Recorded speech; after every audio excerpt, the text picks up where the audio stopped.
termasuk menghinakan ilmu, yaitu berbantahan dengan setiap orang yang membantahmu dan berdebat dengan setiap orang yang mendebatmu. Oke. Jangan mau sembarangan debat, jangan mau sembarangan berbantahan, apalagi dengan orang yang tidak punya ilmu. Assalamualaikum warahmatullahi wabarakatuh. Kembali lagi di channel Jaya Filsafat Online. Kali ini kita akan melanjutkan kembali ngaji filsafat bersama Pak Fardin Faiz dengan tema Wani Ngalah episode 7. Sebelum kita mulai, mari kita baca basmalah bersama. Bismillahirrahmanirrahim. Oke, tanpa perlu lama-lama, mari kita mulai. Masih ada 5 menit ya, saya tadi tiba-tiba teringat. Ya, dalam Islam juga perilaku mengalah sangat disarankan. Misalnya itu saya ambil ada hadis, saya lupa ini dulu pernah saya kutip hadis ini di ngaji filsafat. Aku, kata Rasulullah, ini riwayat Abu Dawud, sabdanya Rasulullah, aku menjamin sebuah istana di sekitar surga bagi siapa saja yang meninggalkan perselisihan walaupun dia dalam keadaan benar. Baik. Dan di pertengahan surga bagi seorang yang meninggalkan dusta walaupun dalam keadaan bercanda. Baik. Dan di bagian surga tertinggi bagi yang terpuji akhlaknya. Oke. Menghindari perdebatan perselisihan yang tidak perlu, meskipun kita benar itu berarti mulia. Mari kita mempersedikit perselisihan. Baik. Semampu kita. Ini salah satu hadisnya ya. Jadi ngalah saja tidak apa-apa kalau dampak dari perselisihan itu lebih besar efek negatifnya daripada kemenangan kita. Oke. Pinter-pinter kita ngukurnya. Dan toh oleh Rasulullah malah dijamin istana di sekitar surga.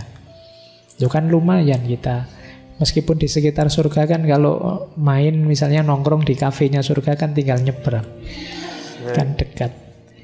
Kalau ingin masuk di pertengahan surga ya hati-hati, kalau sedang bercanda jangan berdusta. Kalau ingin di surga yang tertinggi berarti totalitas diri kita harus kita bangun dengan akhlak yang terpuji. Ini isyarat dari Rasulullah. Kalau ini Imam Syafi'i. Baik. Kata Imam Syafi'i, termasuk menghinakan ilmu, yaitu berbantahan dengan setiap orang yang membantahmu dan berdebat dengan setiap orang yang mendebatmu. Oke. Jangan mau sembarangan debat, jangan mau sembarangan berbantahan, apalagi dengan orang yang tidak punya ilmu. Baik. Pada akhirnya hanya akan menghinakan ilmu. Kata Imam Syafi'i lagi, aku tidak akan pernah berdialog dengan orang yang tujuannya adalah aku lebih senang kalau dia salah. Baik. Dialog itu tujuannya biar bersama-sama menemukan kebenaran, bukan menunjukkan salahmu dan menegaskan benarku. Baik. Dan Imam Syafi'i tidak mau kalau ada dialog kok tujuannya hanya ingin menunjukkan salahnya lawannya. Ya tujuannya tetap menegaskan kebenaran yang kita yakini. Baik. Nah ini contoh yang berhubungan dengan mengalah. Terakhir, Menurut Imam Syafi'i ya, termasuk menghinakan ilmu yaitu berbantahan dengan setiap orang yang membantahmu dan berdebat dengan setiap orang yang mendebatmu. Aku tidak akan pernah berdialog dengan seseorang dengan tujuan aku lebih senang jika ia berpendapat salah. Jadi termasuk menghinakan ilmu itu adalah ketika kita berbantahan dengan setiap orang yang membantah kita dan berdebat dengan setiap orang yang mendebat kita. Dimaksud oleh Imam Syafi'i ini bahwasannya ketika kita melakukan debat atau bantah-bantahan, tapi bukan untuk mencari kebenaran bersama, tapi hanya semata karena untuk ingin dia terlihat pintar daripada musuhnya, ingin menunjukkan bahwa musuhnya itu salah. Nah, ini termasuk salah satu menghinakan ilmu menurut Imam Syafi'i ya. Jadi lebih baik mengalah ketika ketemu orang-orang yang berdialog, berdebat hanya untuk menjatuhkan musuhnya, bukan untuk mencari kebenaran bersama. Oke, kita lanjut. Dari Imam Syafi'i ada pesan, hati-hati dengan gaya hidup menang kalah. Ini kan menang kalah itu kan saling menaklukkan, saling berkompetisi. Yang tidak mengalah tadi loh. Kalau hidup kita hanya ingin berkompetisi saja, ingin menang terus, unggul terus atas yang lain, ayo hati-hati, kata Imam Ghazali. Kenapa harus hati-hati? Sifat-sifat buruk itu biasanya menyusup. Orang yang tujuannya hanya menang kalah, biasanya yang pertama apa? Mengabaikan kebenaran. Yang penting aku menang. Mas ndak boleh mas bikin itu bohong, mas ndak apa-apa. Biar sana namanya jatuh terus kita menang. Kita ndak sadar begitu. Ya kalau bahasa hari ini kita sering menghalalkan segala cara untuk menang. Yang kedua, dengki. Dengki itu seneng kalau lihat orang lain jelek, lihat orang lain runtuh, orang lain jatuh. Kalau kita logikanya menang kalah kan begitu. Begitu temenmu gagal, alhamdulillah dia gagal, berarti aku menang. Secara tidak sadar muncul kedengkian dalam diri kita. Atau kalau kita merasa lebih tinggi, tenang saja, seperti apapun dia tidak akan bisa mengalahkan kita. Itu yang disebut takabur, sombong. Kalau tidak begitu, kadang-kadang ada dendam. Mungkin kita pernah dikalahkan. Wah, dia sekarang kok unggul ya, awas nanti saya bales, dendam. Atau muncul ghibah, ngomong jelek. Ya biasalah kalau tentang rival kan tetap ngomongnya jelek. Namanya ghibah. Atau apa? Tajassus. Tajassus itu mengamat-ngamati, mencari, meneliti jeleknya lawan. Tenang saja, saya punya jejak digitalnya. Kalau ndak ada, yuk dicari. Itu namanya tajassus. Wala tajassasu. Perintahnya Al-Quran. Jangan mengamat-amati, mencari-cari kesalahan. Jangan jadi intelnya yang lain, kecuali kalian memang intel.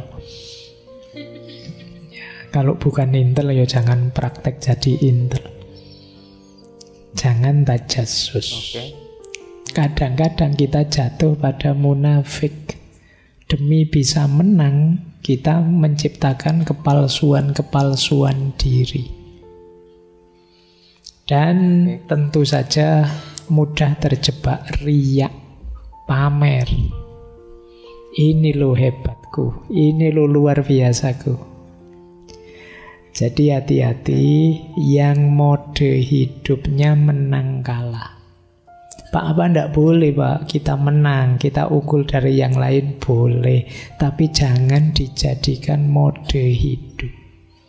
Pak, saya itu cuma belajar saja, pingin nilai tinggi. Ternyata kok malah jadi yang terbaik Pak, saya unggul. Ya enggak apa-apa, alhamdulillah.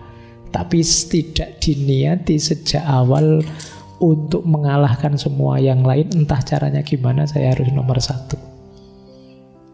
Kamu melakukan kebaikan semaksimal mungkin, ternyata terus jadi yang terbaik. Ya enggak apa-apa. Tapi tidak sejak awal diniati untuk menang kalah. Bahwa saya harus unggul, yang lain harus jelek. Ini kenapa? Karena kalau logik mode hidup kita menang kalah, kita rentan terjebak akhlak-akhlak negatif itu. Disitulah penting kita latihan tadi ya, mengalah, biar tidak terjebak menang kalah. Baik. Oke. Ini ada efek gaya hidup menang kalah menurut Imam Ghazali. Jadi dampak ketika kita bermindset selalu ingin menang terhadap yang lain, apapun itu, masalah karir, masalah pendidikan, masalah apapun. Kalau niatnya kita berkompetisi, mindsetnya kita untuk menang, dampaknya itu nanti akan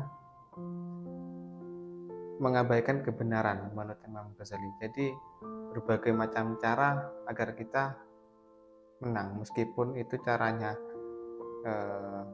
tidak fair, tetap kita lakukan.